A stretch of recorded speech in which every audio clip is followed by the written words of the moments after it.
તો જય શ્રી રામ મિત્રો, ફરી એકવાર નવા વ્લોગમાં સ્વાગત છે અને અમે આવી ગયા છીએ ભાઈ દિલીપભાઈના વ્લોગમાં. તો ભાઈ ચેનલ સબસ્ક્રાઇબ કરો. આ ભાઈની ચેનલ સબસ્ક્રાઇબ કરો. અને અમે આવી ગયા છીએ તળાવ આવી ગયા છીએ બોટાદના ફેમસ. તો ભાઈ આજે સાગર ભાઈ આવ્યા છે. એ કેમેરામાં તો આવી.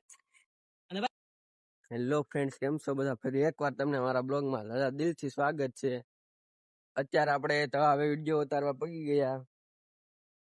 તમને તળાવનો સીન પણ હું બતાવી દઉં. જો આ છે આપણા ભાઈઓ, એ વિડીયો ઉતારે છે. જે બ્લોગર પણ છે. આ તળાવ સરસ મજાનું છે. હું તમને ધીમે ધીમે બધી જગ્યા બતાવવાનો છું, બરોબર? હેલો મિત્રો, કેમ છો બધા? મજામાં ને? હું પણ મજામાં છું. આજે આપણે તળાવે પૂગી ગયા. સરસ મજાની તળાવે જગ્યા છે. આજે હું તમને બધા જગ્યાના મુલાકાત આપણે લેવાની છે. આજે તળાવે બધી જગ્યાના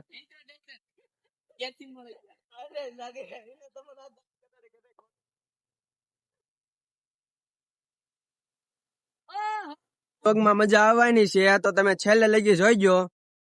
આ બંને ભાઈ ક્યાંક હાલ્યા જાય છે, આપણે પણ તેમની વાહે જઈએ છીએ, બરોબર? આ ચરલ નું ઝાડવું છે.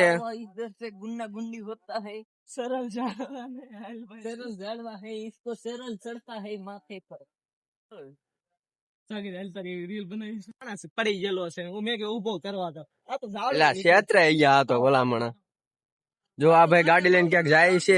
હીડીમાં જંગલ નું આવે છે પહેલ. આ બધું હીડીમાં જંગલ નું ઝાડવા છે ને ભાઈ મિત્રો. હા પહેલ ઝાડવું છે. આ ભાઈ કાંક ને કાંક કોમેડી કરે છે, પણ શું કોમેડી કરે છે કઈ ખબર આપણને પડતી નથી. તમને ખબર પડે તો મને કોમેન્ટ કરી દો. આ તળાવનું નામ કૃષ્ણ તળાવ છે, બરોબર? આપણે તળાવની પાણી માથે પણ પગી ગયા. આપડા યુટ્યુબર રાજવીરભાઈ છે. પાણી પણ ઘણું બધું છે, જોવો તમે.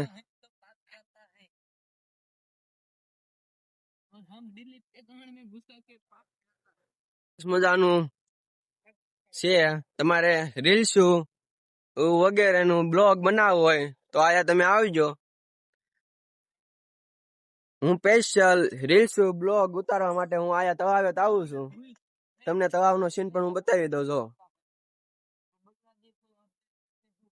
યુટ્યુબર રાજવીરભાઈ છે, તેમને ફોટાનો બહુ શોખ છે. જો ફોટા પાડે. અને આપડા સાગરભાઈ તેમને ફોટા પાડી દે છે. આ તેમની ગાડી છે. હેલો મિત્રો, હવે આપણે બ્લોગ ને એન્ડ કરવાનો સમય આવી ગયો છે.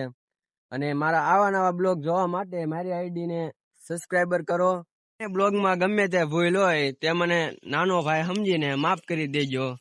અને મારા આવા નવા બ્લોગ જોવા માટે મારી ચેનલને સબસ્ક્રાઈબર કરો.